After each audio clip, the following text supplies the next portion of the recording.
So welcome. We do have a few parties on the Zoom today. So there's a few different clients. So we do have the crew over at Electus People. We do have the crew at Yes Staffing. They're on mute, and we may be expecting agents as well. So all welcome.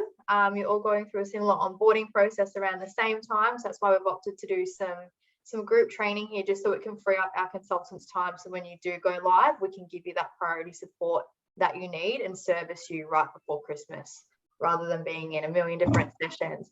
So we're going to jump in. I'm going to share my screen. Hopefully everyone can see me. All right. So today we're going to do part 1 of 2 sessions of recruitment basics, and this is all going to be hosted in a test environment today. So this is a demo system.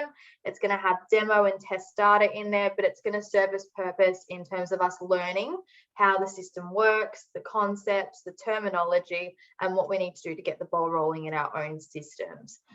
So moving through, what we will be covering today is a little bit of an intro into recruitment, and then the part 2 is when we really kick off. What we're going to be looking at today is an introduction to this session and how it's going to work with different parties on the call. What is Entire Recruit and the modules? So if you have been a part of the implementation process, this shouldn't be foreign to you, but if it's the first time you're seeing it, it's a little bit of an introduction so you don't feel out of the loop. We're going to be going through the different portals, pages, and user types in the system, a little bit of background on the system terminology, which is also useful if you haven't been hands-on in the implementation so far. Oh, there you go, Fiona's joining on a different laptop. We're also going to look at the casual application page. We're also going to do some general navigation in the staff portal around the dashboard and screening your applicants. So that's on the agenda or on the menu today. A little bit of an introduction to who's actually on the call from Entire. So there's myself, Amy, I'm an implementation consultant, and we've also got Simone in her little square there. Simone is the customer service manager with Entire. So we'll be guiding you through this session, and we're both here to support you throughout the 2 hours. A little bit about how it's going to work. We do have some housekeeping rules just because it is virtual and not in person. What we're looking to do is have access to your own device where possible. This allows you to play along from your office and really have a go at the activities rather than watching somebody else do it. A sound requirement, so if you can't hear me so far, you're probably in a little bit of trouble, but you definitely need to be able to hear us. If you are in a loud environment, just remember that you can mute out. So if there's any background noise, feel free to mute out if you haven't already. We're also going to cover a little bit of Zoom orientation. So I know both Simone and I are Melbourne based. So we've been in lockdown for almost 2 years of our life. So we're very, very comfortable with how Zoom works, but not everyone has had the same luxury. So with Zoom, there should be a toolbar at the bottom of your screen. And when you hover your cursor over that toolbar, there's a number of options that come up. What I would like to do is if you guys could have a go at practicing raising a reaction, so sending a thumbs up or a green tick or a party hat, anything there. Yeah, Fiona's all over it. And yes, Staffing Solutions, I don't know if you guys are there or not. You guys, yeah, perfect. All right, there is life. There is life on the other side. I wasn't sure. All right, perfect. So what we also want to do is from that same toolbar, I just want to make sure that everybody knows where the chat box lives. So if you wanted to navigate to the same toolbar, you should be able to find an icon called chat. And if you want to maybe chat me where you'd like to go on holiday or maybe your favorite cocktail, just so we know you know where the chat box lives. Amazing. Fiona's all over it. Margarita, nice choice. Hello. All right, fabulous. So that chat box, please don't be shy. Simone will be liaising with you guys and sending you guys links, login details through this session, and she's also there to answer any questions so it runs smoothly. So if you have any ad hoc questions, feel free to send them over and she will be the whiz on the other end answering you, as I don't think I can talk and type at the same time. It's definitely not a skill that I have mastered. All right. So apart from that, we are recording the session, so just remember to smile and yeah, have fun and just embrace everything that you're going to learn on the call today. So let's get started and hop into recruitment from the very start. Oh, we've had some latecomers. That's all right. Welcome, guys. Wait, let's connect to the audio. So what is Entire Recruit? So with Entire Recruit, if you're already hands-on in the process, you know it is an all-in-one staffing solution. So what we're looking to achieve here is having one single database where everything is streamlined to improve efficiency and help drive growth in your business. So we're looking at recruiting, onboarding applicants, allocating work requests or work orders from your clients, and then obviously doing payroll and invoicing entire if you are using the finance piece, or you can extract that data and do that in another system. So what we're looking to do is just have a full circle view of everything that's going on in the business. Now with Entire Recruit, there is a few different modules that we have and that we're going to be working with. So what that looks like in my pretty diagram here today is we've got a recruitment module. We've also got an allocations module, and separate to that, we have finance. So in the staff portal, this is your operations portal. This is where all of the operations and the day-to-day work are happening. So onboarding, recruiting, allocating work orders, changing all of the settings, the bulk of that's happening in the staff portal. So for today's session, we are going to be logging into a test staff portal, and we're going to be honing in on the recruitment module today only. Now, as it is an all-in-one system, what we do in recruitment has a flow-on effect with allocations, and it also has a flow-on effect with finance as well. So just keeping that in mind that it's all connected. So let's say, for example, we have an applicant apply with a particular, I don't know, an email or a phone number, they get made a member. They're that member that I'm then allocating shifts to. They're then that same member that I'm paying them. So it's really, really important that you guys understand the full circle process that we're going to be covering today. Now, I'm just going to dip in a little bit to portals and pages. Now, as you guys move along the training plan with the different modules, we've got some allocations training. If you've enrolled for finance, there'll be some custom finance training as well. These portals and pages will pop up more regularly, and they will become more familiar. So they're not completely foreign. I have done a little diagram today just to show you how that works, so you can have a high level overview. So where we're starting is the far left. So we've got the casual application page. So we're actually going to be working with this page today on the call live. With this casual application page, this is where your applicants can express their interest in working for your organization. So this could be a link to this portal, could be on a job board, it could be embedded on your website under an apply now button, but this is that first point of call where they're going to express their interest and apply online. Once they have applied online, that application is then going to make its way through to the staff portal. So in the staff portal, it'll populate in a new inbox in the recruitment dashboard, and we're going to work through that and by screening the applicant. Now, in the event we are completely happy with the applicant and we'd like to get to know a little bit more, we're then going to give them access to an applicant portal and also schedule them in for an interview. Now, a few things actually happen from here. With the applicant portal, we actually come back to the staff portal. We conduct the interview, we do our final checks, make sure they're compliant, we have everything we need. If we're happy with them, we then actually, we graduate them to members, we onboard them as members, and they get access, I'm skipping ahead too far here, to a member portal or a member app.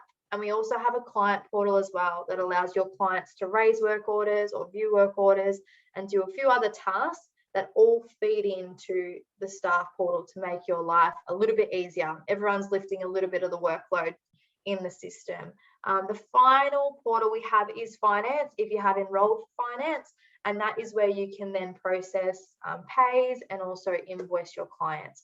So it is a full circle operation and everything is connected. Now, again, if you do have any questions or concerns, feel free to pop into the chat box and Simone is there to answer them for you. So moving on, I just want to have a little bit of a chat about users. So with this particular system, I mentioned before that we have a lot of people lifting, weight in different areas. So this system, more so even allocations when we get there, there's a number of different user types that feed in to the staff portal that actually allow things, different moving parts. I can have clients creating bookings, confirming them. I've got members confirming shifts. I've got my own staff raising shifts. So there's a few different moving parts, and it's all, in real time and dynamic. So it's really nice to understand the different user types that you guys are going to be faced with when in the system. So starting at the very top, we have staff. So internal users, that's you guys. So your own staff at your organization. So staff are going to have access to a staff portal. Underneath that, I've also got applicants. So with applicants, they're going to be your applicants that have expressed interest, but we haven't quite onboarded them yet. Perhaps they're in that onboarding process. Perhaps we've decided not to go ahead, but they're an applicant. So they've expressed interest and they've only got limited access to the casual application page and the portal. Beneath that, we have members. So members are going to be those applicants that have been through that onboarding process. They've met all the criteria and we've brought them on. They're an active member of your agency. So they're ready to go and be, dispatched or allocated to shifts at your clients. The last one we have is professionals. Now, you won't see this pop up too much in recruitment training, but it's just nice to have a little bit of an introduction.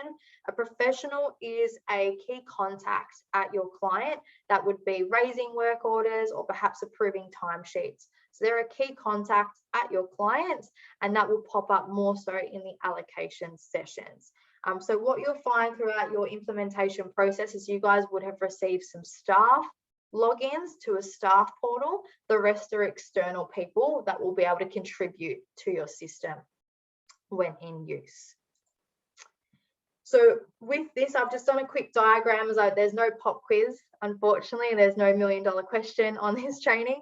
I've just popped the different user types with some screenshots of the different portals, and I will share this PowerPoint with you so you have that visual just as a guide until you guys get familiar with the system and what part belongs where and what user belongs anywhere. Is everyone okay so far if I move forward? I'm not sure if the chat box is blowing up for Simone. Make sure you keep her busy if you have any questions. All right. I've just quickly put in a few messages. I just need numbers on each end just for sharing the login details. Okay, fabulous. Awesome. Yeah, so if you also just let me know when you would like those shared. Sure, thank you. She's all over it. She's the best wing woman to have, I think. All right, perfect. So what I want to go through is just some system terminology. So again, if you're really hands-on in the implementation process, this should be familiar. If it's not, I'm going to cover it so it's not foreign to you. So starting at the very top, and I'm going to use my annotation tool here because I just love to scribble whenever I'm training. Let me get my scribble. Where is it? Let's go scribble here. We're going to start with office. Beautiful circle there. So an office is something that is it can be a physical or a non-physical location, and this office is used to group both your members and your clients to a geographical location. So for example, if you were an Australia-wide company, you might group your offices as Melbourne, New South Wales, and Queensland. So scenario as to why we would do that and why we would split it up is because we might not necessarily want to offer a shift for tonight in Queensland for a member that lives in Melbourne.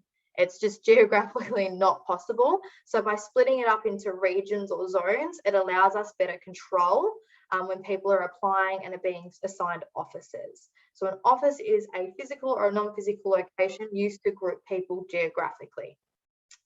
Now, what we have next is we also have industry. So industry isn't any different in our system.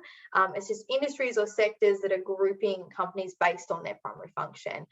So majority of everyone on the call today is aligned in the healthcare industry. Some clients of ours might have mining, manufacturing, education.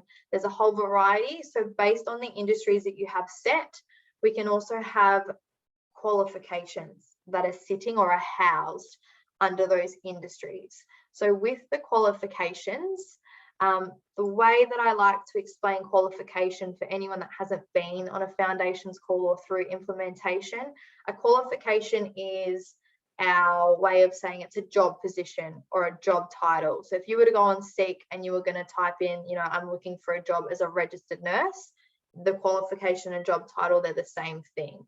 Now, how they differ in this system is when we set up a qualification, there is a number of conditions or items that can be linked to that qualification. So those items are actually housed below in here. I've got expertise, pay levels, and documents. So when I onboard somebody, let's say as an RN, based on things that are linked to that qualification, I know that if they're an active member of my staff, they are good to go. I'm not putting somebody, you know, I'm not putting a rocket scientist into a shift for a nurse, or I'm not putting a nurse into a shift for an electrician. I know that I'm sending the right person and they're qualified or they're fit to perform the duties that are aligned with that shift. So with these three underneath, expertise can be linked to qualifications. So I think of expertise as experience or skills that are associated with that qualification. Now, why these are a point of interest is that they can be used for two different functions. The first function is to drive searches in the allocation screen. So let's say, for example, I might have a registered nurse, and I'm booking a shift for a registered nurse, and my hit list has come back with 50 registered nurses that I could send to the shift. Let's say I had an expertise of nurses that have worked in a dementia ward or ICU. If I then pop in that expertise, it might reduce my list of 50 RNs with that experience to 10. So instead of me ringing or, you know, trying to get a hold of 50 people to say, hey, I've got a shift, are you comfortable, or do you have experience working with dementia or peg feeding or ICU? That list has been narrowed for me. It's done the work, and I just need to focus on those select people that have returned in that criteria. So that is your expertise. Now, underneath that, we also have pay levels. So with pay levels, we can have a wide variety of pay levels that are assigned to any qualification. So for example, if I speak about RNs again, and if you even just think to the award, there's so many different pay levels based on experience that are set out there. So it might be an RN 2.1 or a 3.3 or a 4.1. There's different pay levels. Those different pay levels are going to determine, if you're enrolled for finance, what people are going to get paid compared to what you're going to charge to the client as well. The last one we have is documents. So with documents are also linked to qualifications. They can become qualification specific.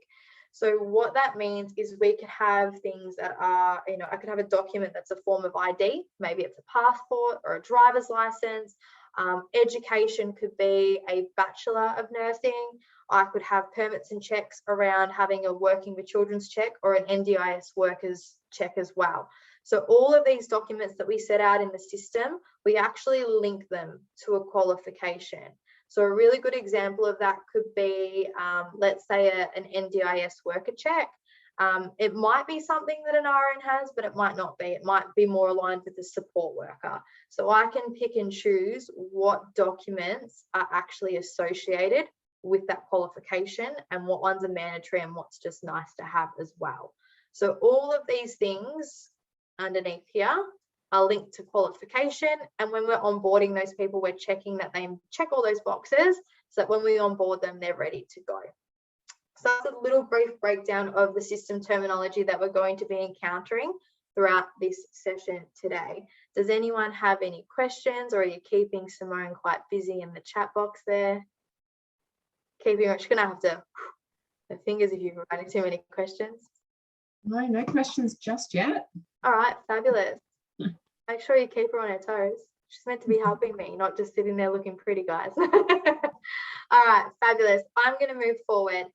So what we're looking to do now is we're actually going to have a look at the casual application page. So what Simone will work on doing is sending you guys a chat with the casual application page link for the demo system. You're more than welcome to participate as I'm explaining, or you can sit and watch, and I'll give you a few minutes after I've demonstrated this page to then go ahead and complete it yourself. So I'm just going to open up my browser that I have prepared earlier for you guys and reshare my screen.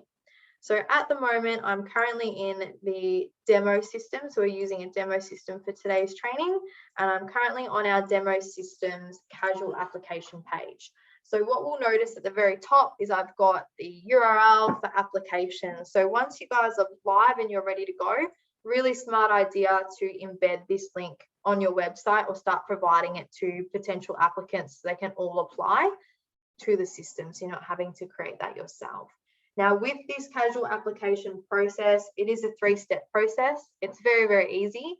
This particular page is responsive. So what I mean by responsive is I'm currently doing this on a laptop, but if I opted to do this on my smartphone, it's responsive to the phone size. So it's very user-friendly and it's very intuitive. So with the first section, what it's going to prompt me to do is it's going to prompt me to enter in my email ID, so my email address. Now, the email address here is a unique identifier, and my email is actually going to determine what happens next. Will it let me apply, or will it give me a message saying that I cannot apply? So the reason why we start with email is if you have somebody consistently reapplying and maybe you've declined them or you've deferred them, it actually stops them from spamming you. So you're not wasting your resources telling somebody no or vetting an application just to realize you've already told them no or deferred them for 6 months. So I believe if I've done this correctly, I had applied myself earlier so that I could show you the message. So I've already applied in this test system previously, so it's actually not letting me move forward. So that's just an example of the nice soft message that applicants will get if they aren't able to proceed for any particular reason. So what we're going to do is I'm going to move back to this particular screen, and I'm going to use Simone's email and apply as Simone. So I've popped in my email ID, and when I select next, you'll notice it takes me to step 2 of 3 of the casual application page. So on this page, what it's seeking from your applicants is the country, which will default to Australia, the industry, which you may have one or several industries. They'll be able to select what industry applies to them. Once they've selected the industry, we then have any relevant qualifications housed under that industry that will display. So for example, if I've selected healthcare, I wouldn't expect electrician or carpenter to pop up under qualification. I would expect RNs, ENs, AANs and PCAs. So when I come down to qualification, you see that I've got an option to select 3 different qualifications today. So I'm going to go ahead and run with registered nurse. The last step we have is upload of a resume. So in this section, it's asking us to upload a resume. So we can choose the file, which I'm going to grab a test resume from my system. I'm John Doe today. So I've just uploaded my John Doe resume. And I'm going to select next. Oh, I just exited my resume. Sorry, guys. John Doe just disappearing on me. Who would have thought? All right. So what we have is the third and final step of the casual application page that we're asking them to complete. What we're looking to do is we're looking to move from the left all the way down to the bottom, coming across to the right column, completing that, and then selecting submit. So the information it's seeking here is going to be first name, family name, date of birth, their address. So I'm just going to go ahead and do John Doe just so it matches my resume. And let's just pop in any age in here. Say John Doe is identified as a male. We'll give him address. So I'm just going to populate the state in here. So it is quite easy, and you can imagine if you were filling this out on an iPhone, you would just be using your keypad or the Android as well to populate this data quite quickly. Transport, so car or public transport. How did you hear about us? This is a way to see if you are doing any marketing, what's actually working for you guys in terms of getting applications flow through. So I'm going to go ahead and say other. Office that we're applying for. So we did chat a little bit about offices already. This particular test system has 2 offices, Southern Sydney and Northern Sydney. So if I've already said that I live in Victoria, but let's say I'm moving to Northern Sydney, so I'm going to go ahead and select Northern Sydney because I'm trying to line up a job before I move. So I'm going to go Northern Sydney. Expertise, I've got aged care. Let's say I've got experience in dementia. The applicant can just select whatever is applicable to them. Underneath that, we do ask them to provide their experience as that particular qualification. This could be quite useful if you're getting a lot of people applying fresh out of like TAFE or uni and they've only had placement experience and you might not be willing to take them on just yet. So I'm going to go ahead and say 2 years. And then availability is what kind of shifts are we looking for, like casual Monday to Friday, Saturday to Sunday, whatever it might be. They do have an opportunity to upload a cover letter if they wish, and they can also upload a photograph, which that could be mandatory or not mandatory, and any comments. Now, with this particular casual application page, there is some things that can be changed or modified in your system. They can be hidden or made mandatory. That's generally covered in our master's training, and you can also find some instructions on that in the knowledge base as well. So once I've completed my application, I've got all of the required fields with the red asterisk complete. I'm going to hit the submit application button. So this is going to do a few things. It's going to give your applicant a big tick to say, yeah, you've successfully applied to the organisation. It's also going to create a new application in the staff portal. So what I'm going to ask you guys to do now, just so you guys can play along with some learning activities throughout the session today, is Simone will have sent you guys a casual application portal link. Oh, I sent the staff portal link. My bad. I can't the casual application portal link. Just please bear with me. Disregard. So she'll send you the casual application portal link. So if you follow the right one and it looks like the screen I had, you're on the right path. Yeah, I sent the staff, so I'm just if you want to navigate to the chat box, click on the most recent URL that Simone has sent. That I'm sending now. Sending now in real time. And then you guys can just have a go at applying yourself into the portal. Now, I do recommend you using your own email address, because if we do continue to use this profile throughout the remainder of the sessions, you will be able to download an app and see how push notifications work and SMSs work and things like that. So it can become quite hands-on. So I'll give you a few minutes once she's sent you the link. Do you need me to send it? I'm in the system. Just sent it, but I just need to test the free type it. I wasn't logged in, so I didn't have quick access to it. That's all right. No, it works. That link works. It just doesn't have the HTTP at the front. Yeah. No, but has everyone got that in the chat box?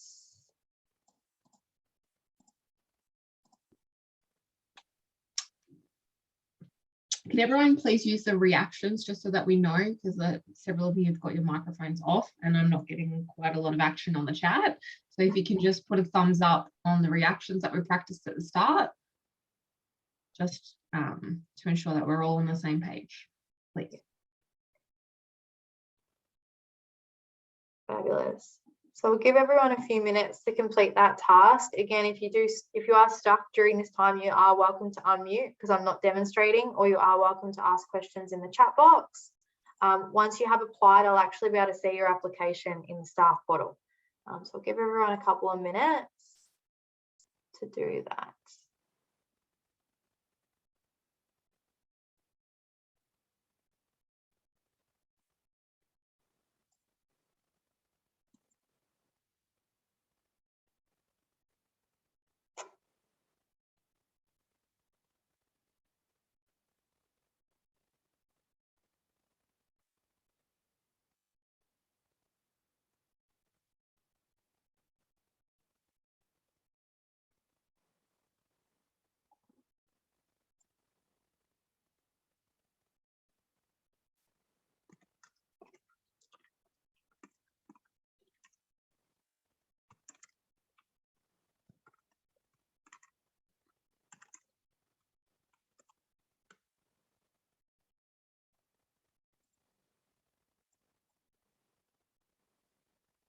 Once you've added yourself, I will be checking the dashboard, but if you'd like to navigate back to the Zoom and just give us a thumbs up once you've successfully applied, and then I'll know when I can move forward so I don't leave anyone behind.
How's everyone tracking with that one? Does anyone have any questions? Anybody stuck anywhere? If you are asking questions, just remember you are on mute.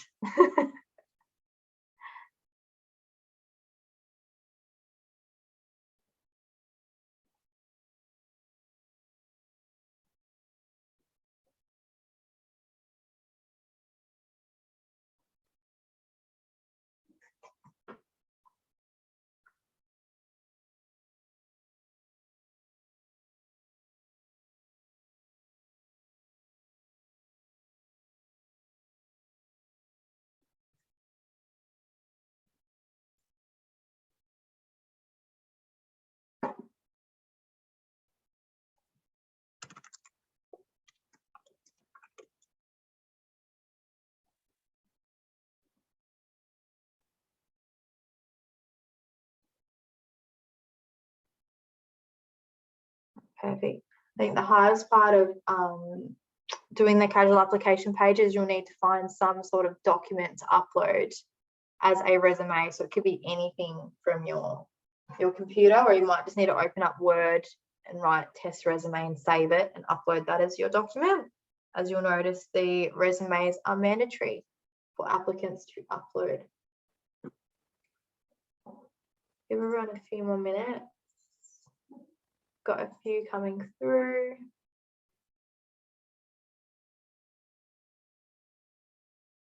Amazing. Give everyone a few more minutes.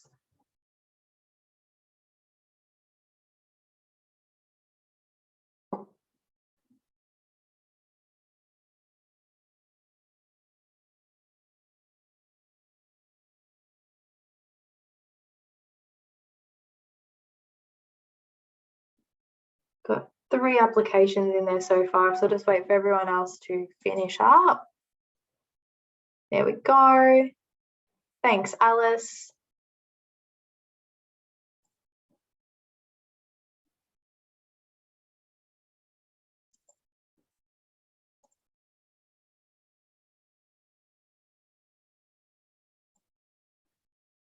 Perfect.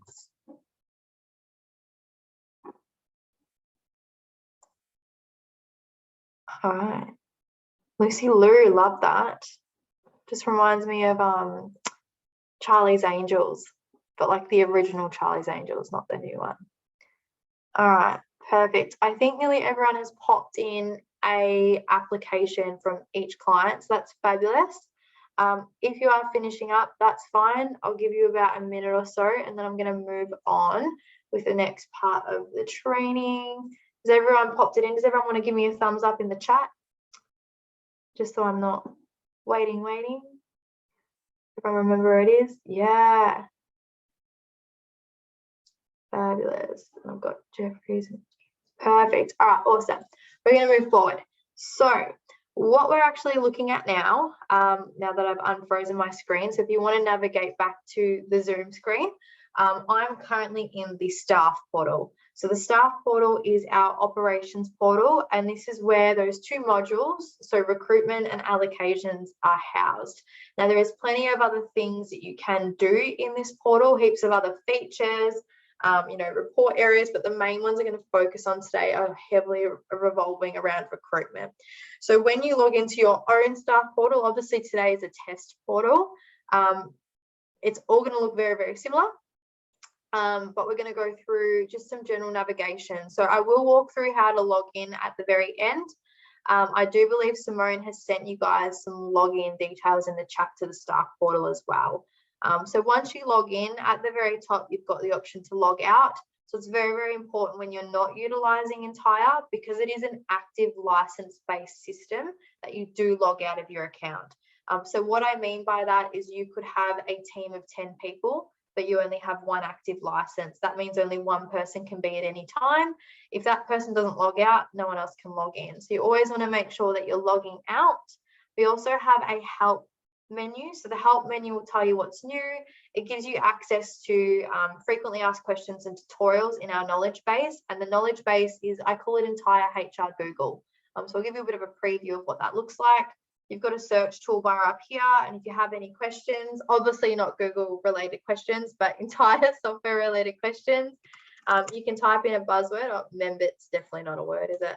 Member, and this will bring back a whole list of articles and some instructions with step-by-step processes and screenshots on how to do anything. So I highly recommend getting stuck into the knowledge base because it has everything there you need to get started.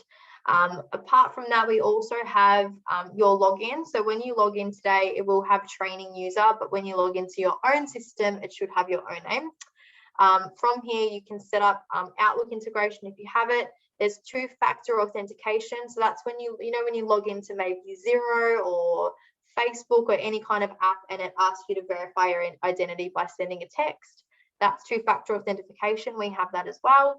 You can also review contact log task. There is some limited import data features from this front end, and there's some application settings as well. As we move along the top toolbar, there is the ability to view emails if you have Outlook integration enabled, and view any incomplete task related to the CRM feature. On the very, very far left, when you log into your own system, it will have your business or organization name here. When you hover your cursor over that particular field, it's going to give you a list of all the different portals and pages that you can launch. So from here, if I wanted to view the casual application page, I can click that one and it's going to open the casual application page of these. Same with our applicant portal, member portal, client portal. So they're all housed in here if you ever want to quickly access different areas of the system outside of the staff portal. So I'm going to move down to the main menu now. So it's this blue menu that's running across.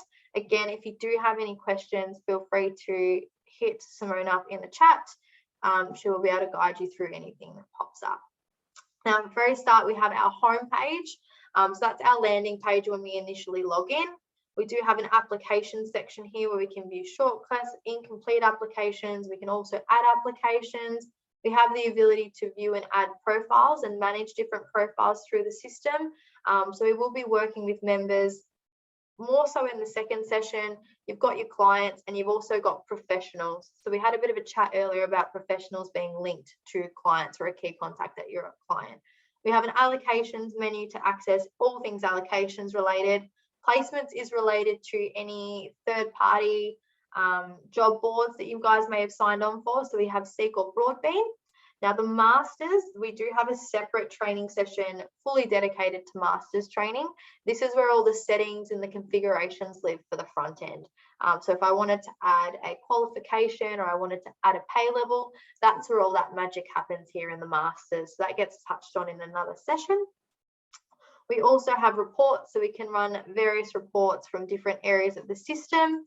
I won't run through all of them as we probably need its own session for how many reports there are, but they are all broken up into really clear key categories for you to run them. Finance, we have some finance information, and logins on the far right. This allows you to view applicant, member, client logins and also proxy login as them on their behalf as well. So that's our top menu at the very, very top. The next thing we have is quick links. So the quick links menu can expand and it can also collapse. I highly recommend expanding this menu, and there's a little safety pin on the far left. Hopefully everyone can see that if I wiggle my mouse, and I can lock that menu so it doesn't keep expanding and collapsing as I'm working in the system. Now the quick links are going to provide you quick access to different areas of the system to perform different tasks relevant to your role. So what we have here is the first four will be the main 4 areas of the system that we'll be working in when we are working in recruitment. So I've got recruitment, which is our recruitment dashboard, which we will circle back to and dive into in a little bit more detail. I've got the talent search. So talent search allows me, if we have parsed a resume, which that will all make sense in a short while, I can actually filter for keywords or key dates within resumes or people's profiles to bring back a candidate. I've got personnel card. So personnel card provides a high level summary of both your applicants and your members. So they're both housed in here, and you can search by name, mobile or email ID. And then we've also got a member menu as well. So only anyone that is an active member of your workforce that has been activated will appear in this particular screen. These are the 4 areas of interest over the next 2 sessions, but we do also have a quick link to access and manage your clients, a quick link to view the allocations dashboard. We've got appointment availability and restrictions as well. So they'll all be covered when we head to the allocation sessions, as they are a different area of the system. If you have any questions or you're stuck, feel free to ask Simone questions in the chat. Keep her busy. Phone a friend, 50-50. All right, perfect. What I'm going to move on to now, actually, I'm going to get you guys to log in first. So I'd like you guys to practice logging in. So I know Simone has sent you guys the staff portal URL, and she's also sent you some login details. So I'm just going to briefly log out here. So when you click on that staff portal link, you should be directed to a page that looks something like this. So you should have a nurse in the background and it has entire demo. What you're going to be doing here is you're going to be prompted to enter the username into the username field and the password into the password field. Now, the username can be all lowercase, but your password that Simone has provided is case sensitive. So I do believe the passwords are training with a capital T at 123. So just make sure you're popping in the capital T. And then you want to hit the big login button to access the staff portal. So what I'll get everyone to do is, if you'd like to have a go at accessing the staff portal, so Simone sent the link and she should have distributed some login details for you in the chat as well. If you'd like to log in, and once you've logged in and you're looking at a similar screen to mine, just send us over a thumbs up and I'll know that we are all good to move forward with the session. Pause my screen for now.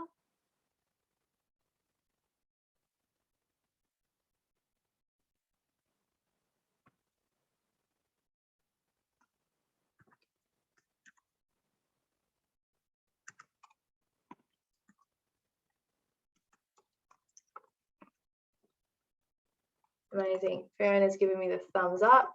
She is all over it. Give everyone a few more moments to log in. If you've already managed to log in, feel free to have a bit of a poke around. It is a demo system, so you cannot break anything. So feel free to jump into recruitment or talent search or personnel card and just have a bit of a poke around to get familiar until we get there.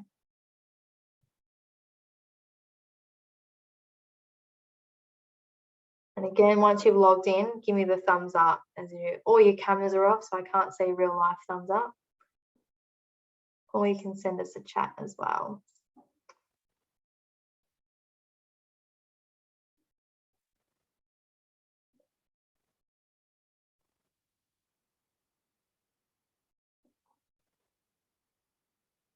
Amazing, got a second thumbs up there. How's everyone else going? Is everyone else logged in?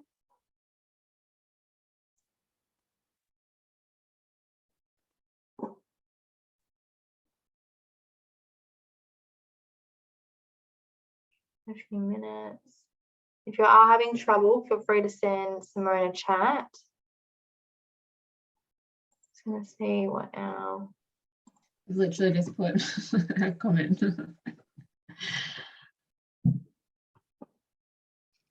SOS. Yeah. Just having a look at who's signed in. We've got training A and training I logged in. Is everyone else logged in?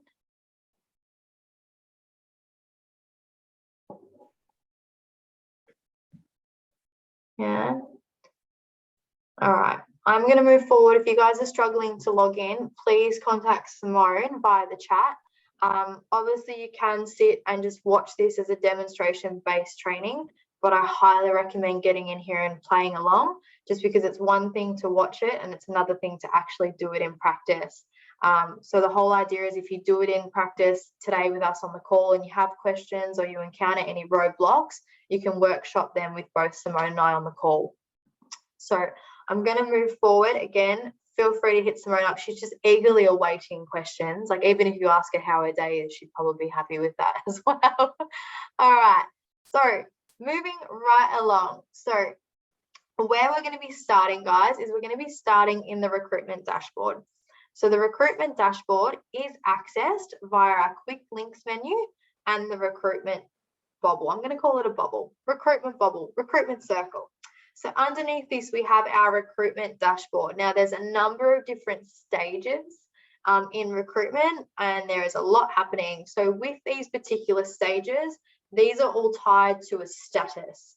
So if I think of the status of my applicant, you know, have I left them a message to call me back? That's the status. Have I booked an interview? So they've been booked for an interview. That's the status of my applicant. You know, are they non-compliant? Do I need to reschedule them? So every box here is speaking to the status of the applicant or the application.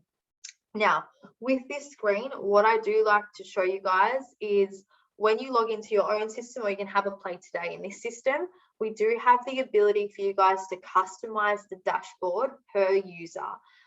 This is quite a fun task, but I personally like reordering things in the way that I see the recruitment flowing, and I also like to order things with color. That's just how my brain digests information. So by hitting the customize dashboard when you log in, you actually get the option to tick what stages you want to display in your dashboard, and you can also reorder them as well. So for example, I can reorder applicant login down here. I'm going to select a few ones down here. I'm going to put reapply and re-enroll at the bottom. You can also change the colors. So let's say, for example, deferred, never employ, declined. I usually do them in red. Activate member, I do in black, so it stands out. We've also got reschedule, which might be yellow. These ones might be yellow as it's pending an action, and brand new applications will be green. So if I go ahead and just hit update, you'll notice that my dashboard changes with different colors and different orders. So I've done a bit of a hack job here on the training. Usually I spend a little bit more time, but you can tailor this to how you feel you want it to flow, and certain colors that grab your attention as well. I feel it's generally the first task people do off training. It's the fun one. So with this recruitment dashboard, there is a number of statuses and stages. With these statuses and stages, a lot of them are quite straightforward. For example, never employ means I'm putting someone to a never employ status. Decline means I've declined them. Deferred would relate to if I'm just deferring someone, perhaps based on experience. I might defer them for 3 months or 6 months. We do have a reapply and a re-enroll feature, which we will send you some information on that. When you are moving through this dashboard, because there is so many moving parts when you're first learning, we do have the information icon in the right corner of each box. So if you're ever stuck as to, okay, I've got 3 applicants sitting in that box, what does that actually mean? So you can hover your cursor over those options, and that will display a description of what the nature of that box is. So if anyone has any dashboard related questions, or if you're having fun with the colors, that's fine. Any questions, feel free to shoot them through to Simone. What I'm going to do now is I'm going to start at the beginning of the dashboard, which is inbox. So inbox is all of my new applications that have come through that casual application page that we were just on previously, applying ourselves to the system. So with this particular section, one thing I love to highlight here is with the offices. So let's say, for example, we've got Northern Sydney and Southern Sydney here. Let's say my test business, this is my test organization. Let's say I experience like exponential growth and my team has grown tenfold, and I now actually have 2 separate teams. So I've got a recruitment team managing Southern Sydney, and I've also got another recruitment team managing Northern Sydney. If I was in the Northern Sydney team, if I select Northern Sydney, it's going to only display applications that have applied to the Northern Sydney office.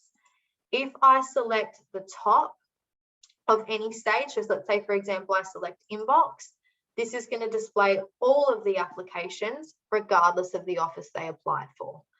So if you are starting out and you don't have large departments, you've got a smaller team, highly recommend clicking on the top, particularly if you've got a few different offices and regions, and you can filter through the applications accordingly. Now, when we're in this screen, there is a little bit happening. So I'm going to walk you through what all the fields are left to right and some cool features that we can utilize from here as well. So starting from the left, the R is for resume. So if you are somebody that likes to print resumes, download resumes, scribble on them, you can download the resume. So I've got an Evelyn resume here. Got a few things all on my screen. I'm losing it. So I've downloaded Evelyn's resume here. I've got the date of application as well. So this is giving you the date that the applicant applied. So we've all applied today. Now, I don't know many organizations that would filter by first in, first served. Usually it's by demand, but you can utilize the date of application. If I click on date of apply, it actually will reorder them, whether it's ascending or descending. So the way I like to think of everything in entire that's in this format is if you think of an Excel spreadsheet and how you can have a filter, you can apply things so it goes A to Z or 1 to 3. You can apply filters so that you're only viewing certain information. Entire's doing the same thing. So you can limit what you see to work faster. So the next section you have is screen and assign. We have a little screen and assign icon. So this is what we will select when we want to start screening the applicant and moving forward. So I'm going to circle back to that icon. What we then have is we have names. You'll notice if I click on name, it's sorting in ascending order. I've got the applicant's email address, the industry they've applied for. So this could be of interest if you have multiple industries and you might have 2 teams or 2 different people looking after different industries. Again, we also have qualification. So I can filter or sort by qualification, but what I can also do is, let's say, for example, there is a shortage of RNs and you've got a new client contract and they are desperate for RNs. I can type in RN and hit enter, and I can start working on getting these applications through to try onboard the RNs first before onboarding PCAs or AINs or any other role. We then also have years of experience. So again, if I was to filter by RN, I could then also look at experience. So if I was going to filter by experience with my 3 RNs, I'm probably going to go for somebody that's 4 years experience or 2 years experience over the application that's only 6 to 12 months. So we'll just backspace out of that. We also have a quick view at their gender, the state that they reside in, and their suburb. These columns here relate to if you do have the Seek or Broadbean features, it does bring back a little bit of data there. And then we also have job source. So job source is allowing us to determine where it's actually come from. So if it's come from that link, it'll generally say website for you guys. So that is a quick overview of the screen and assign menu. Now, if you do have any questions on any of this information here, feel free to hit Simone up. She's eagerly awaiting in the chat. What I'm going to move through now is the screen and assign process. So once we've received applications, the next thing we need to do is action them. So what we're going to do here is I'm going to head down to John Doe and I'm going to select the screen and assign icon. So when I click the screen and assign icon, this is going to open a pop-up window of John Doe's application in a screening view. So starting from the very, very top, I've got John Doe. I don't have a picture of John Doe, which is actually quite fitting given the name that I've given him. As I move across, I've got the qualification John's applied for, the contact number, the status. So it's new because it's in the inbox. It's a new application. I've got John Doe's address. John Doe has given us Simone's email, which is very bizarre. The status is apply because they've applied. Date of employment applies for if it is like an existing member that's reapplied for another position. And then we also have when they've applied here on the far right. So this particular contact card at the start, this will be static. It won't move. But what we have underneath is we have a horizontal screening and assigning menu. So when I select any of these options, all of the information underneath is going to change. However, the profile card at the top will remain the same. So from here, there is a few different menu options, and I'm going to actually cycle back to applicant last. So I'm going to kick off with profile first. So with profile, this should look eerily familiar. So with this particular section, this is the casual application page. So everything they've provided on that casual application page, it's going to be listed here. So that's their address, phone number, expertise, experience, it's all listed here. And this can be changed if you have a phone call with them and they've put in something wrong or you want to add to it. but it can also be used as a screening tool without having to call them. Because you might have a screening guideline that says how much experience do they have? Is it more than 6 months? You can come here and be like, yeah, they've popped in 2 years. So it's one less question you need to ask as you've sourced that from their application. Across to the right, I have resume. Of course, my preview's not working in my test system. With resume, when I come to the resume screen, this will actually provide you a preview of the resume. So the preview of the resume is very similar to like an Adobe document viewer. You'll be able to view the resume in its entirety and you can scroll down. With this, we also have the ability to parse a resume. So I was speaking about parsing very, very briefly earlier, and the talent search icon from the quick links menu. Parsing, which I don't have my resume loading. Sorry, guys, there's always one thing when I'm in a test system that doesn't like to work. When I parse my CV, it's going to try its best to extract all of this information. So it'll try to pull out the name, the surname, their phone number, their email address. It'll pull out any skills or proficiencies that they have. What education do they have? Do they have any degrees, diplomas, certificates, or informal courses? Any employment details, so where have they worked, start date, end date, and any experience. So the benefit of using the CV parsing tool could be if you had a client that was maybe looking for a longer term placement, or perhaps they were looking for somebody with quite niche experience or skills. If you parse the resume in here, all of that information that's extracted can be searched upon in the talent search. So it's quite granular what you can do with it if you do choose to parse resumes. That being said, you're probably not going to parse every resume, as you might have people, again, fresh out of school with very little experience. It might not provide as much benefit in those cases. So that's resume and CV parsing. Applied jobs is any jobs that they have applied for. We've also got the analytics. So the analytics probably isn't very interesting to you guys, but it is very interesting to us. This kind of lets you know how long it took the applicant to complete the application process, whether they did it on a computer or a mobile phone, if they use Google Chrome, different browsers. So we can obviously utilize this for support reasons or investigations if there is anything going on. You might find it interesting to see how many people are actually applying on a smartphone compared to a laptop in your industry, and you'll know where to, maybe better promote jobs. Maybe it's to, Instagram or something that's more mobile friendly rather than something else. So whatever you do with analytics is up to you. We also have notes. So in the notes here, you'll notice there's actually no notes displaying, and that's perfectly fine. That is because these notes are generally built up when they are a member of the system, and this being a new application, they're not going to have anything with us. So if I was to onboard John and he'd been with me for 6 months, we might have some internal employee notes we've built up on him. Maybe he has some availability notes around, I live in this suburb, but I'm only willing to travel 45 minutes or, 30K for a shift. So all of this information will build. If John was to reapply for another position with your organization, you can obviously review these notes as well. So this is the screening and assigning card from profile to notes. Does anyone have any questions so far before I dive into the applicant option? If you do, Simone is readily available. Yes, there are some questions. I'm just about to respond to them now. Yeah, she's just ready to go. She's just like stretching out her fingers and everything. All right, perfect.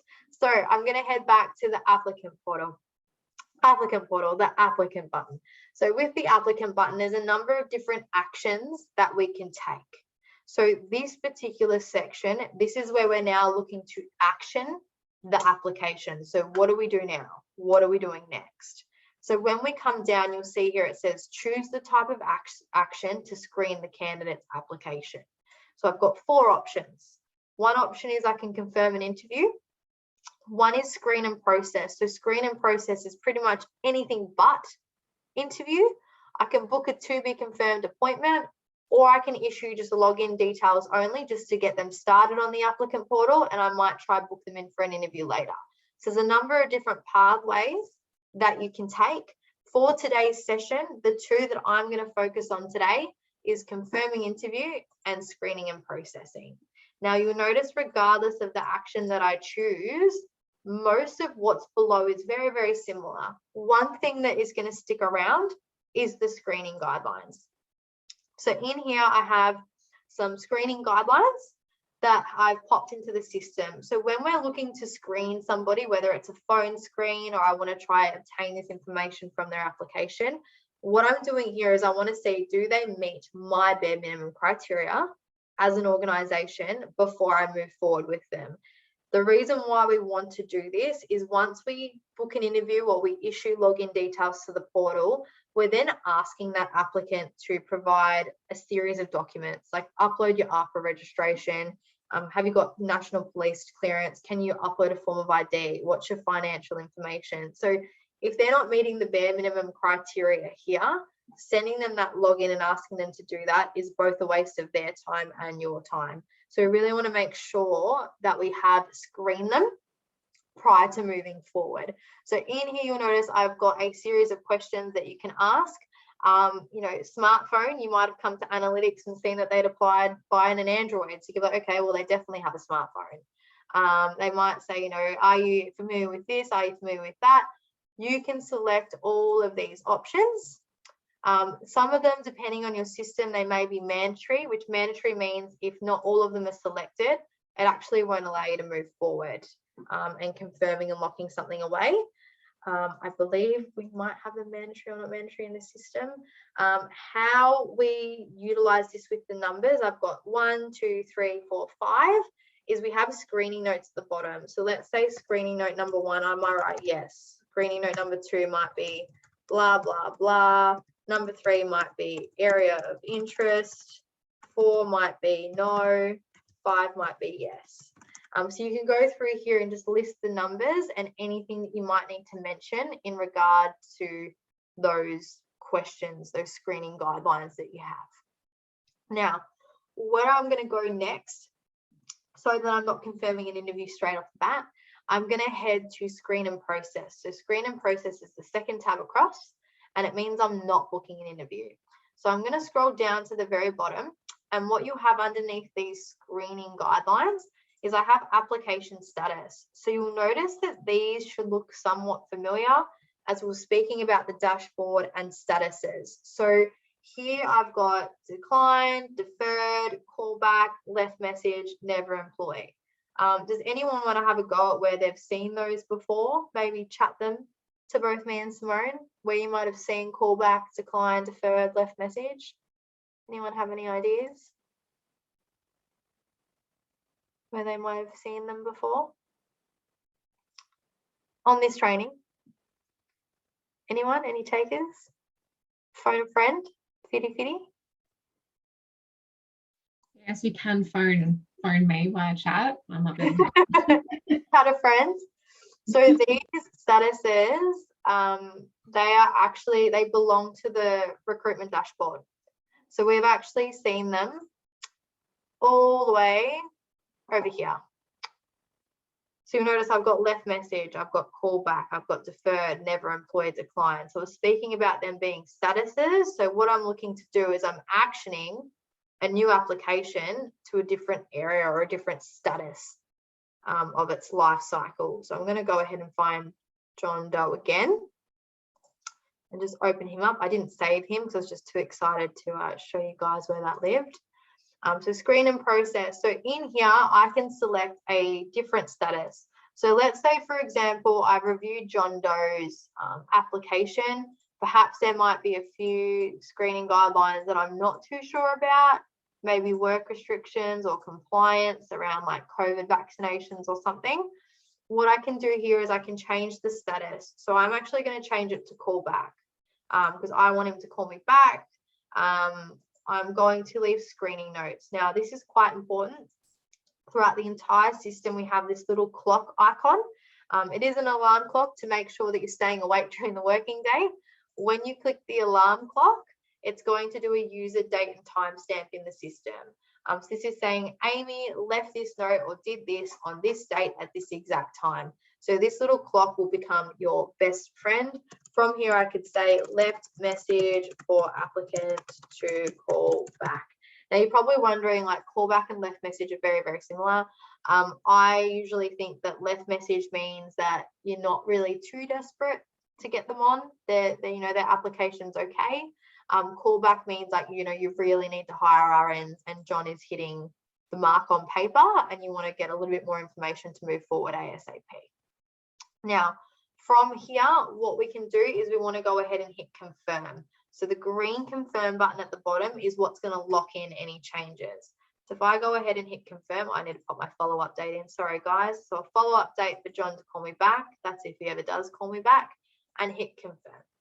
So you should get this little green record has successfully been updated. Now, what we're observing here is John Doe has disappeared. Typical John Doe. He has disappeared from the system. If I come back up to the recruitment dashboard and I navigate here, you'll notice that I've got 2 people in callback. Who's playing along as I go? Well done. I'm going to open that. Kudos to you. Alice, you're all over it. You're on fire. So you'll notice that I've got both John Doe and Alice in the callback section. So that's indicating that I need to call them back, or I've moved them from that new application and they've been somewhat actioned by somebody at the organisation. So what I would like everyone to have a go at, apart from Alice, because she's already ahead of the game, if you would like to navigate to the new inbox, and I'd like you to click on the inbox, I'd like you to open the screen and assign window, and I'd like you to navigate to screen and process and follow the guideline and put yourself under left message or callback. So you might need to leave some notes, you'll need to pop in a date. So pop all of that in and give me a thumbs up if you're done. Feel free to chat any questions and I will be able to see the progress of it as you guys start moving in real time along the dashboard. So I'll give you guys about 5 minutes or so to complete that.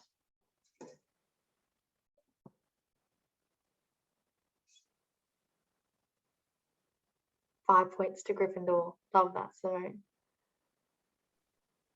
Whenever someone says well done, I'm always like 5 points to Gryffindor. Remember it. Growing up with Harry Potter, it's like yeah. We need a sorting hat, a virtual sorting hat for training. Put everyone into houses.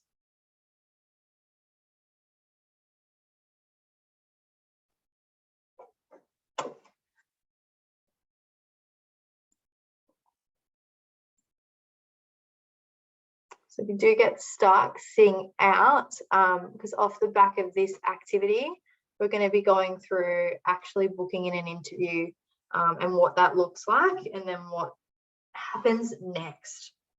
So highly encourage you to play along just so that you can get to that interview stage with us and receive the emails from the system. And there's a little bit of love work or homework off the back of today's call in the applicant portal. And then when you come back for session 2, if we haven't scared you away, it'll make session 2 a whole lot easier as you'll have a working profile to onboard. So you can go through that member activation process hands-on rather than watching from afar. Hope there's a few dropping out of the inbox. Fab work. Jane White, love that. Do you reckon Jane White and John don't know each other? I think they might. What if they're married? Maybe. Maybe they're fugitives. I wonder what their child's name is. Jennifer? Jeffrey? Our staffing's giving us a thumbs up. All right. How's everyone else tracking? I'll give you guys a few more minutes. So we've got 3 more applications. I'll give you guys 2 more minutes and then I'll move forward. But if you are struggling, feel free to reach out to Simone in the chat and she can definitely guide you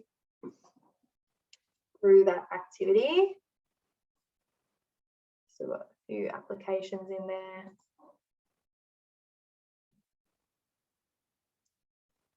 Could have picked some better colors for my dashboard actually, sorry guys.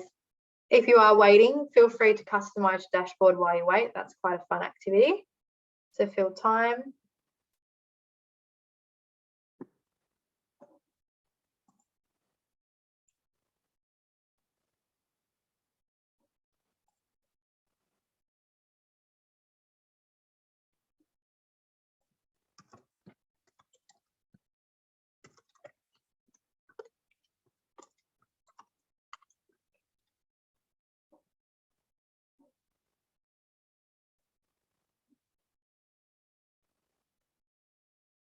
All right, we're dropping out of the inbox one by one in a good way.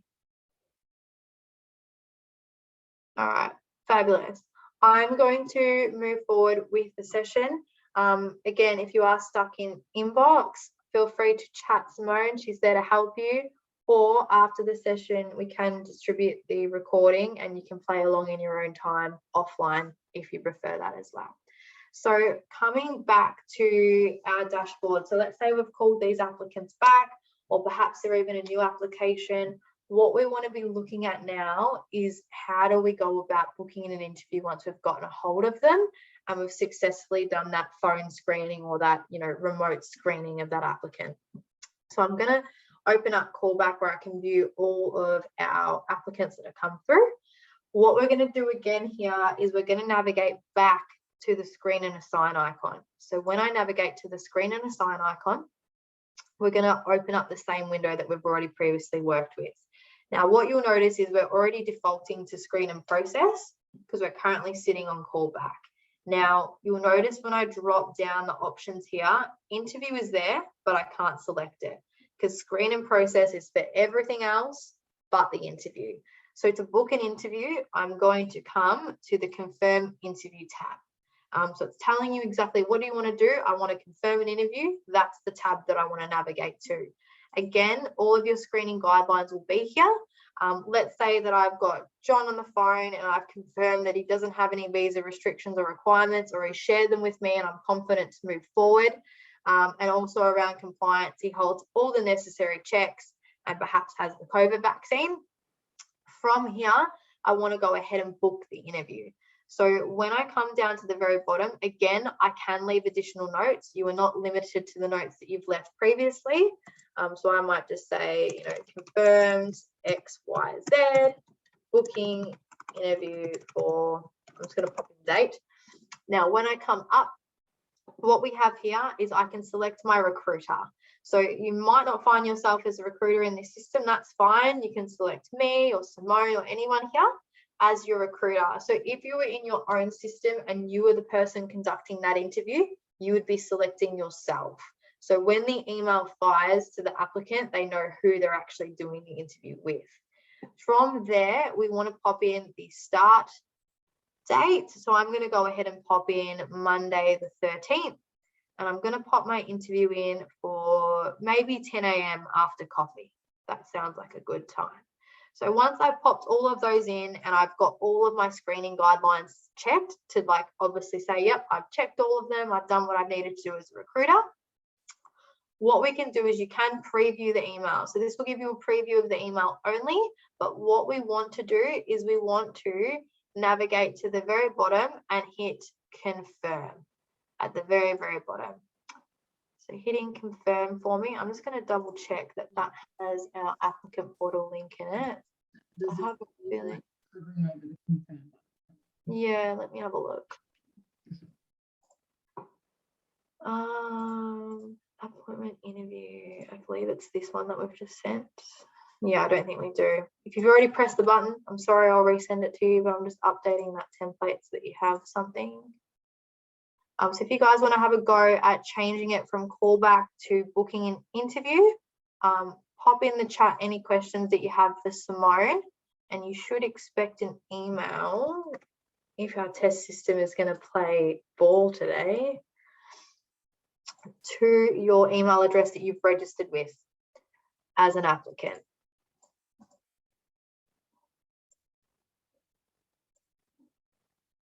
I think my email went to you, Simone. Do you mind forwarding that to me if you got that?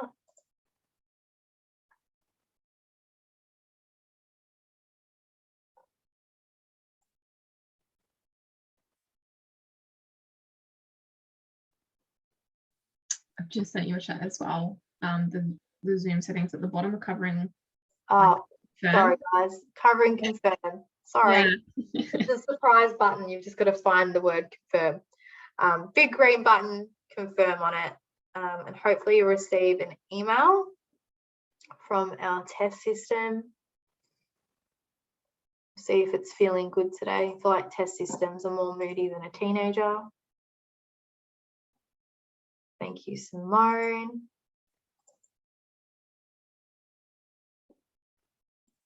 Fabulous. So if you've completed that task, I will be able to refresh the screen, but feel free to give us a thumbs up just so I know how you guys are tracking.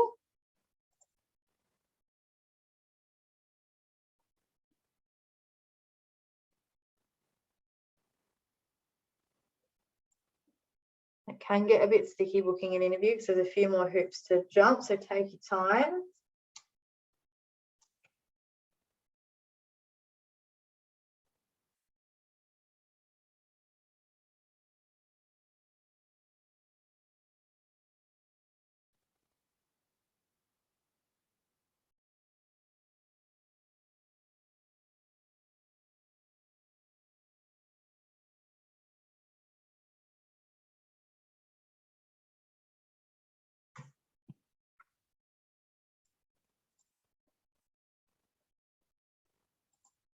How's everyone tracking?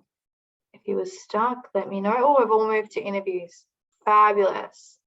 All right, perfect. So I've just reshared my screen. So if you'd like to navigate back to Zoom for me, hopefully you're on the right. I'll make my cursor do a little dance for you so you know you're on the right place.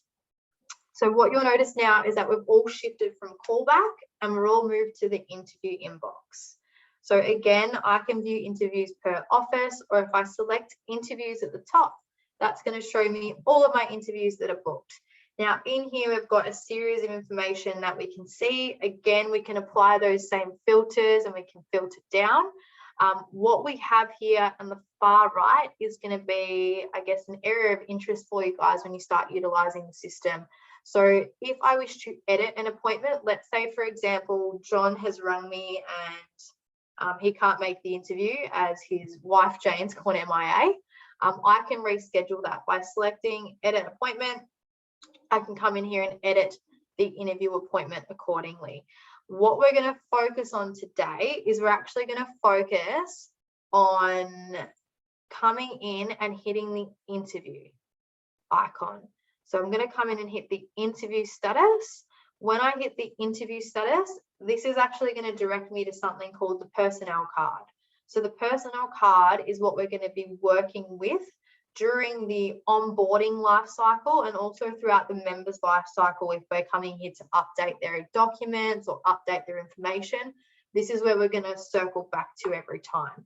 Now, what should have happened, and depending on how quick you were, so Alice, if you were as quick as you were last time, you might have missed out, you will have received an email. So the email looks something like this.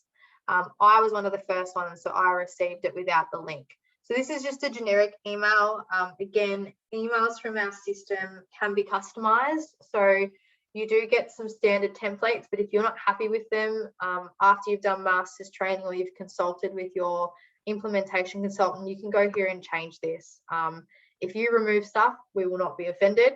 We're all for you making it your own. So in here, there should be an applicant portal link. Hopefully you've received that. I have just changed the email template halfway through the session. But what you'll notice is the applicant has also received an applicant ID and an applicant password. So what will happen here is when you click on the URL, if you have received the URL, which I'll just pop that in the chat in case you were one of the efficient ones that missed out.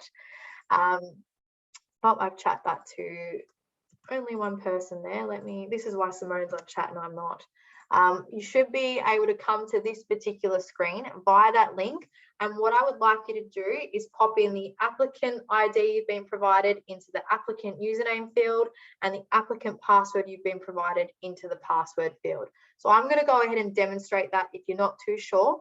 But if you're feeling pretty confident and you've got that email there, feel free to follow the links and log into the applicant portal. And again, if you're stuck, feel free to hit Simone up in the chat. She is all over logins and links and she'll be able to assist you.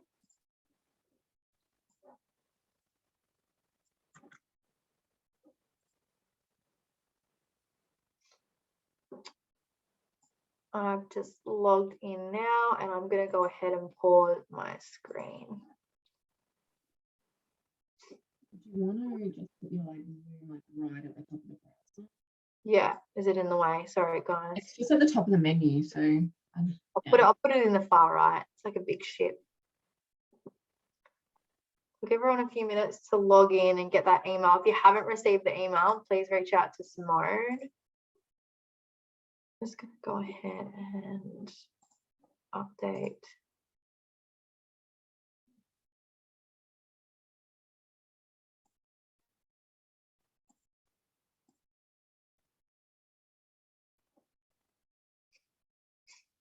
If you have completed that task, feel free to give me a thumbs up in the chat as well, just so I know exactly where you're at before I move forward with the next part of training.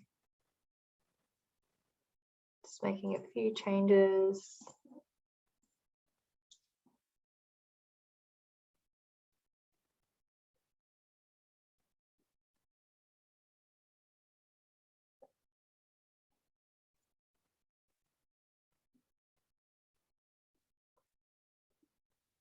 Give everyone a few more minutes. Anyone stuck or is everyone logged in? Do you want to give me a thumbs up? Send us a chat to let us know that you're all good.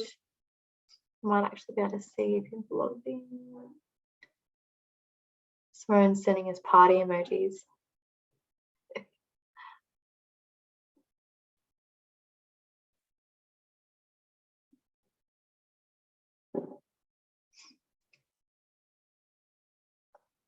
All right.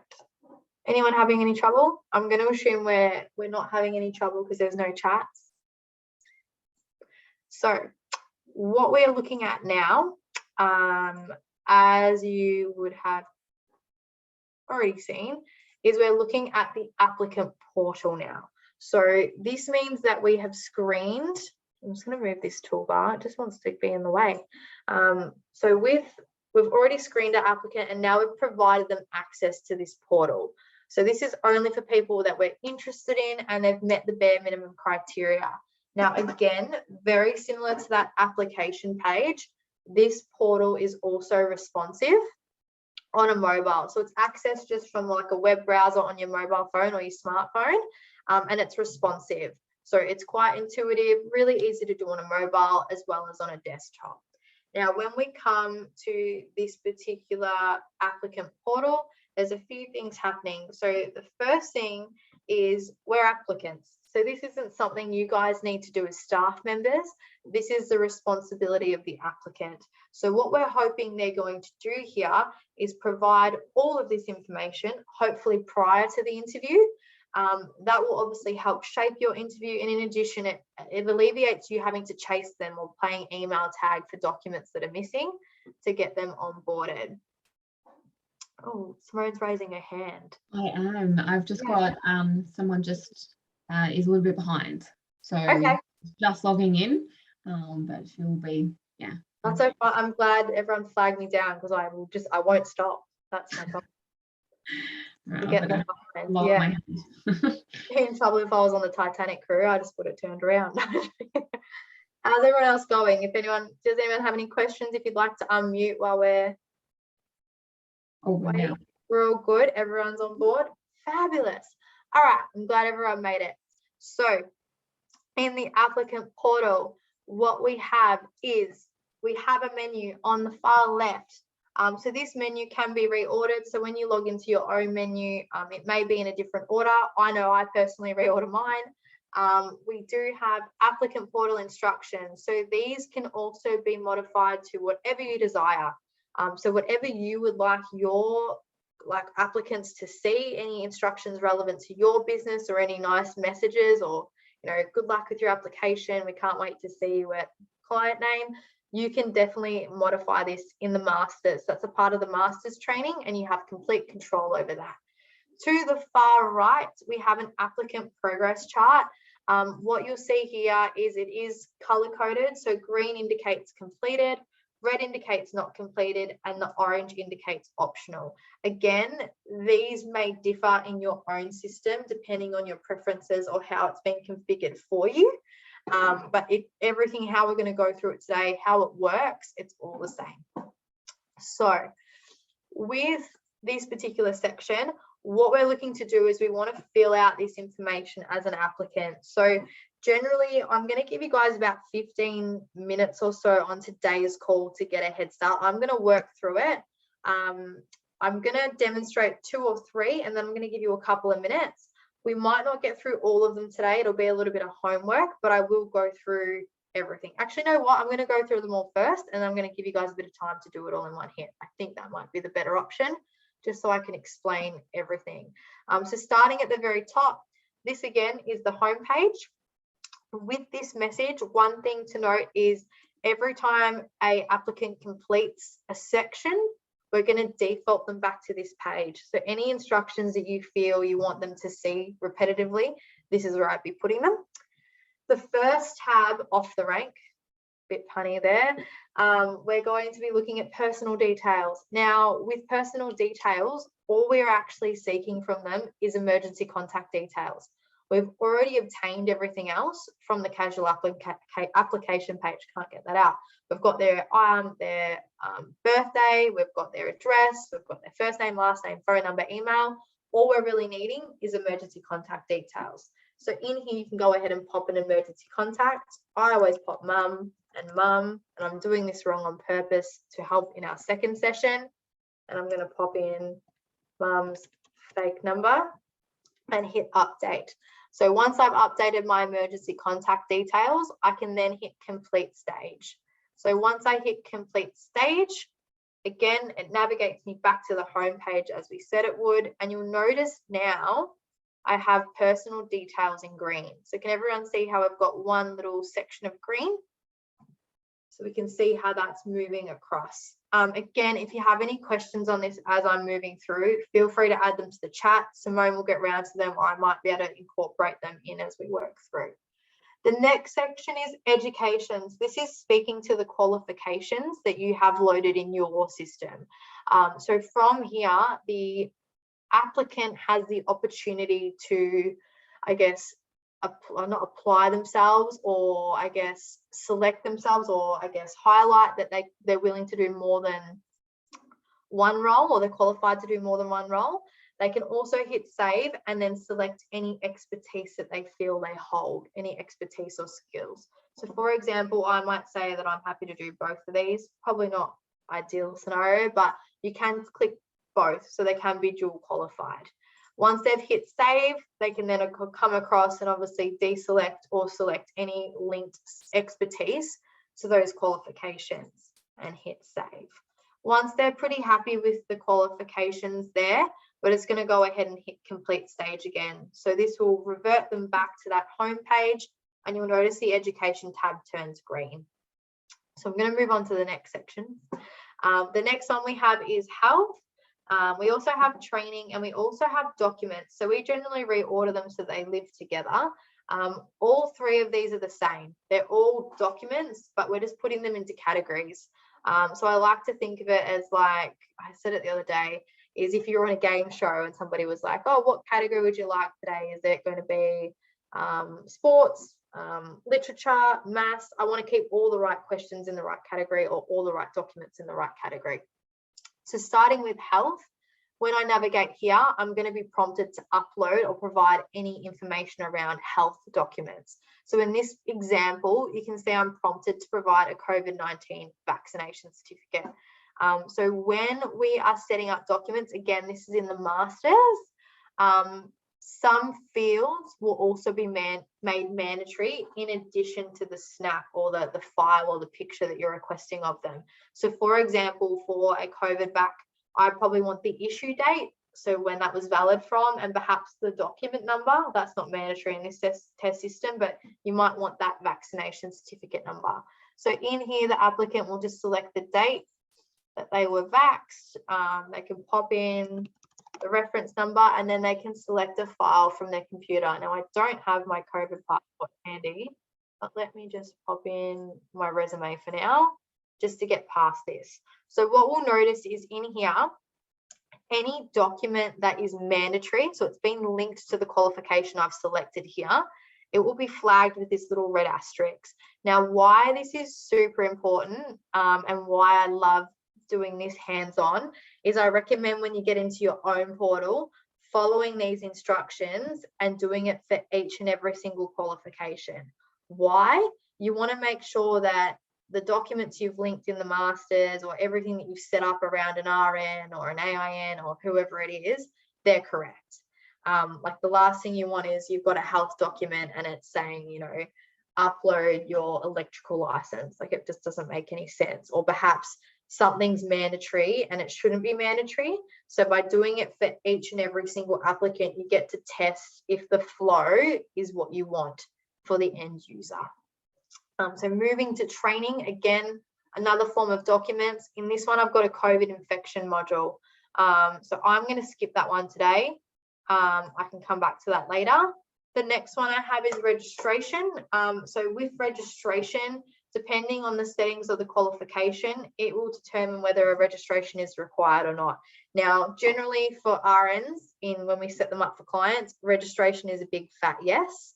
Registrations relating to the ARPA registration. So we want the number, we want the date of registration and the expiry, as they usually roll around every year. Somebody like a disability support worker most likely won't have this, but an RN will. So if you are testing the different qualifications depending on what you have set up, this is quite important in here as well. So I'm going to go ahead and just hit save. We also have housed under here police check. So do they have a current national police clearance or check? If they select yes, if it's mandatory, it'll ask them for the reference number and the expiry date as well. So I'm going to go ahead and hit no just for the purpose of training today, but I strongly encourage you to upload things. The working with children's permit or blue card, again, this is another form of permit. Do they have it, yes or no? We want to identify the card number, the state that it was issued in, because each state has a different working with children's check, and obviously the expiry date and hitting save. Once they've completed all three, they can hit complete stage. One thing I will flag is if I try to select complete and I've missed out on something in any of these sections, it will tell me no. So it will refuse to complete that section and I'll need to complete what's outstanding before marking it as complete.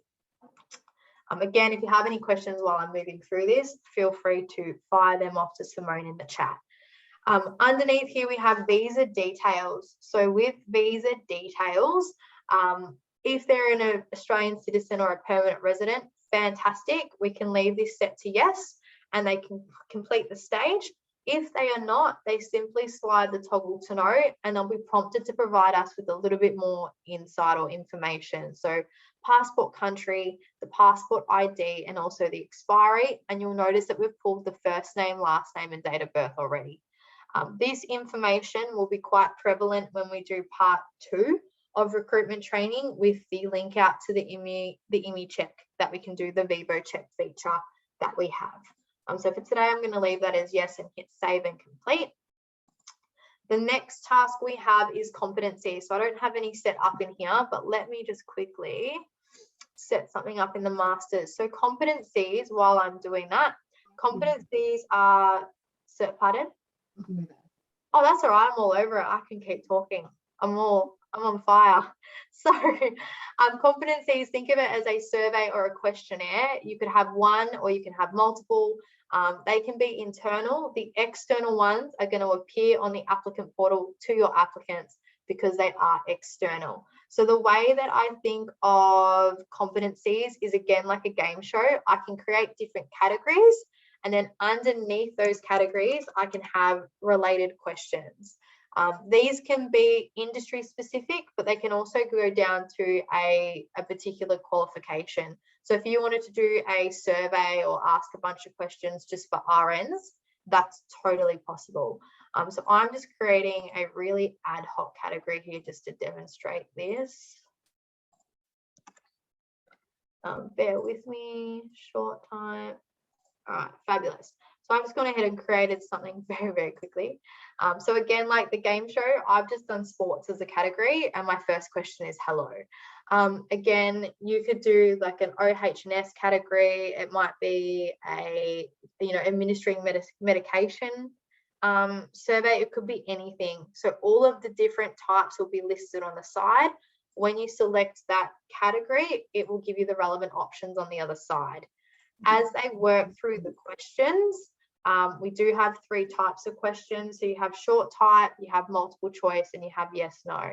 Oh, Simone's raising her hand. Yeah, I am. Oh, Sorry. I think my screen's paused. Yeah. Sorry, guys. I did all that for nothing. Here we go. So under competencies, I've done the category of sports. So with sports, I have my 1 question, hello. If I was then going to do another category like OH&S or literature, that would be housed underneath here, and all of the questions appear to the right. Now, when I select hello, this will open up and give me, this is a short type answer, or I can say hi back and submit my question. You can also do multiple choice. You can do yes, no, or yes, no, and expanding on answers. So a frequent one could be, you know, have you done any illegal drugs or alcohol that would affect you in the workplace? If they select yes, you can set it up so that it prompts them to explain what it is that they've done or any injuries, so they can elaborate on that. So this is competencies. Some people choose to use them, some people don't, but they are there for you to use and for your applicants to complete if you choose to create them. Moving down a little bit further, we've got references. Now, with the references, all of our clients will have the new referee dashboard. So the new referee dashboard actually allows you to create your referees in this system. So I might type in that, you know, Sandra is my referee. She was an RN, she was my manager, where I worked with her, her email and her phone number.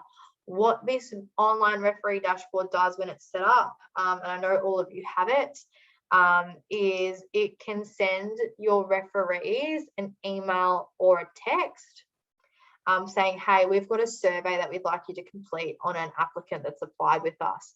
So it's an e-survey that they fill out, and it comes back to you in a really nice PDF. What this is doing is hopefully they can fill out the survey, you get it back a lot quicker, and if something doesn't seem right, you can pick them up and complement that with a phone call. So you guys can build out whatever you want in the survey, but it is all online, and it is quite awesome, if I do say so, but it's one of my favorite features for applicants in our system. So I will park this one for now. It's something that I will demonstrate more so in the next session. What we also have in here is finance. So with finance, this is where we're going to be asking applicants to provide their financial information. So you can see I've got 4 categories down the side.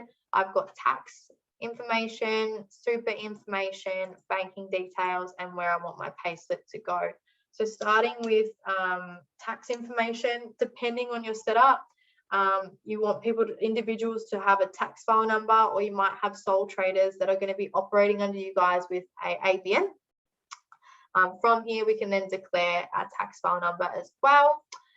We also have choice of super fund. So in here, we can select own choice, selecting your super fund, and then we just need them to pop in their super fund number and hit save. Banking details is very, very similar, where what we're asking them to do is hit add bank.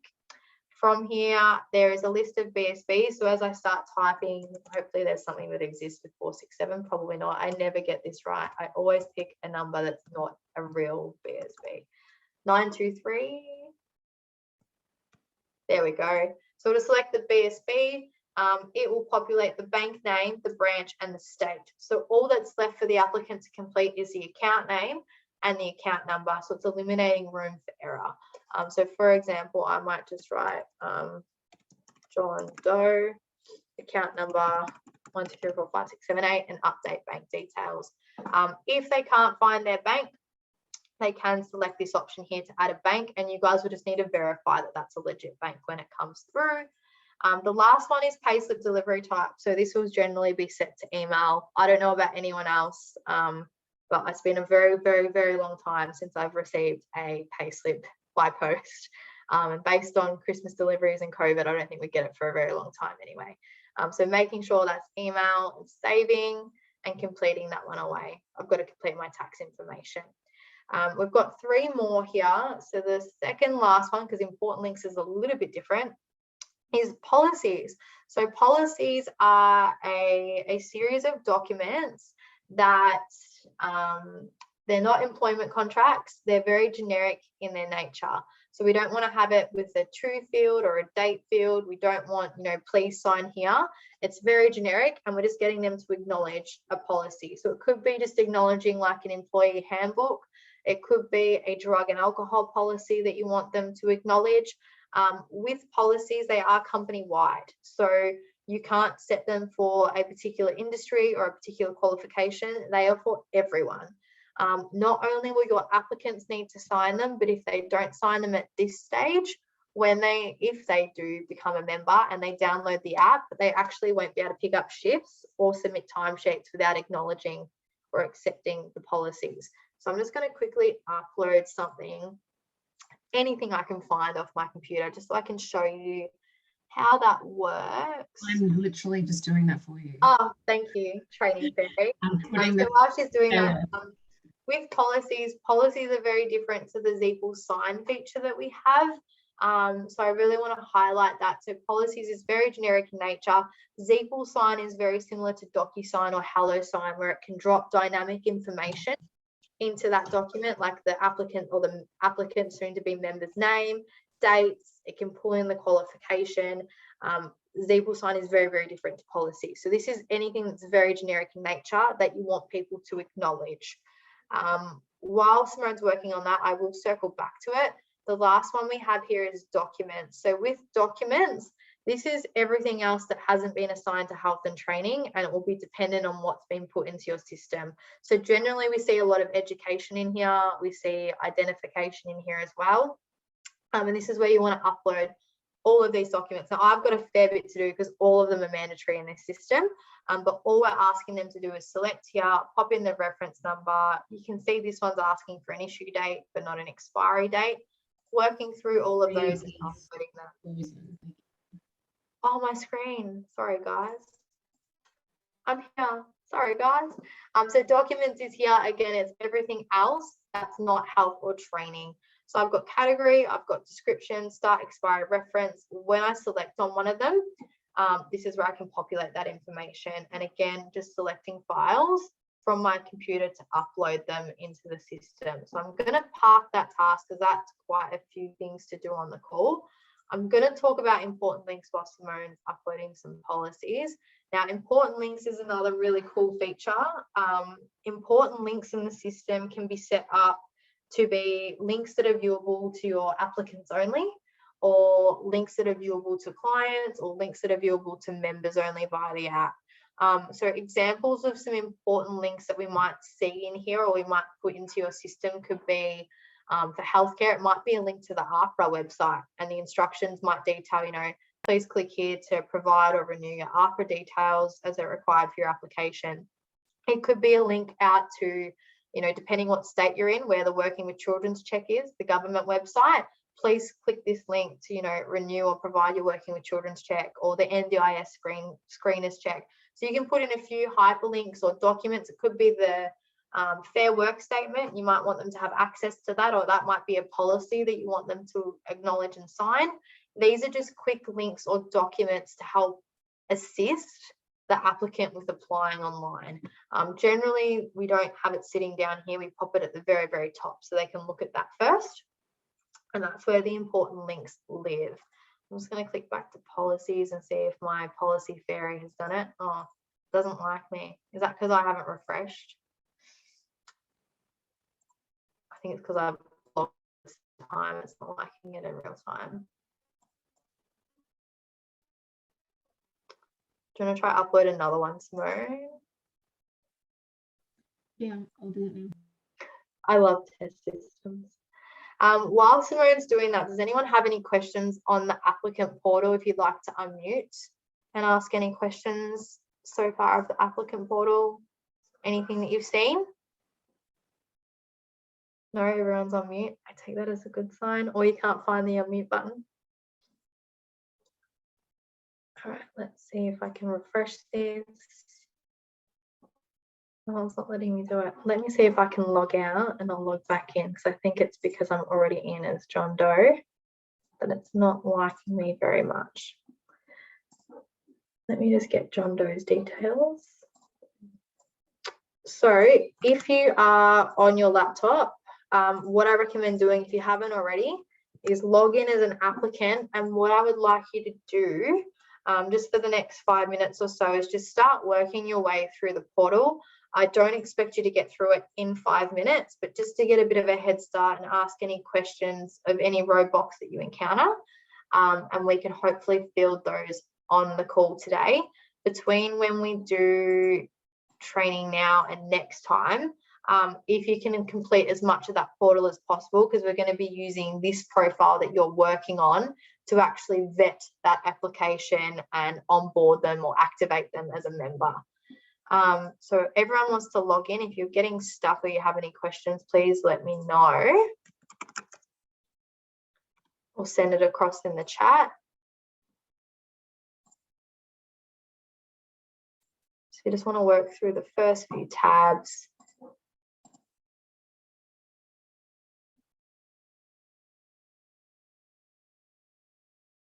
Yeah, I think our policies are working in this test portal. Sorry, guys.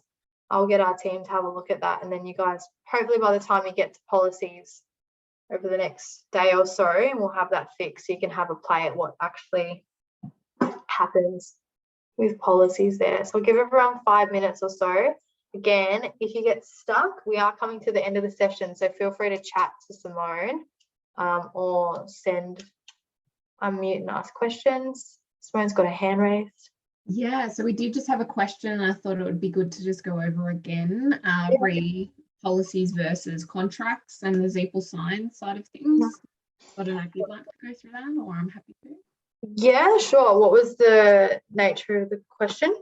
It was just around like if policies would be good for, say, our handbook and contracts, whereas contracts can be a bit of a tricky one.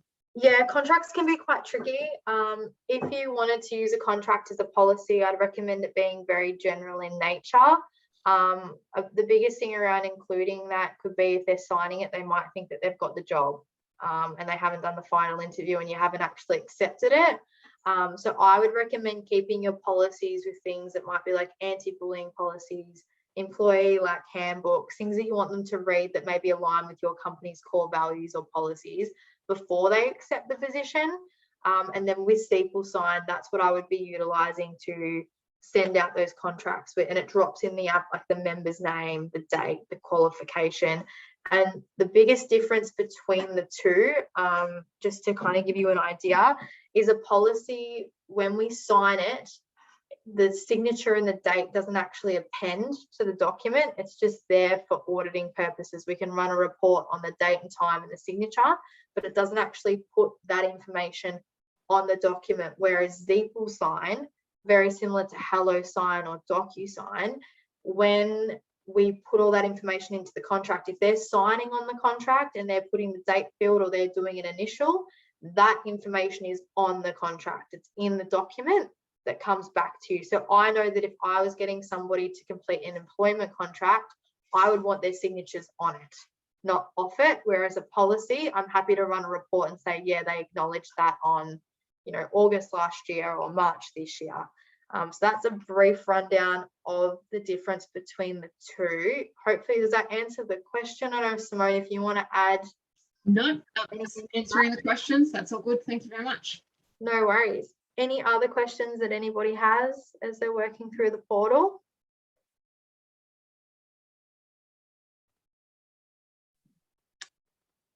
I haven't had anyone challenge me just yet. You're gonna have to watch like some sort of game show tonight just to get your question fixed.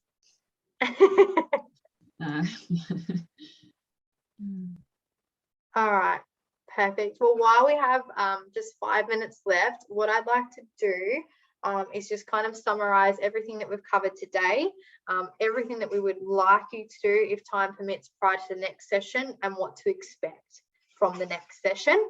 So I'm going to stop sharing as I don't have anything to share. So what we've covered is the basics. So system terminology, the different portals pages and the users.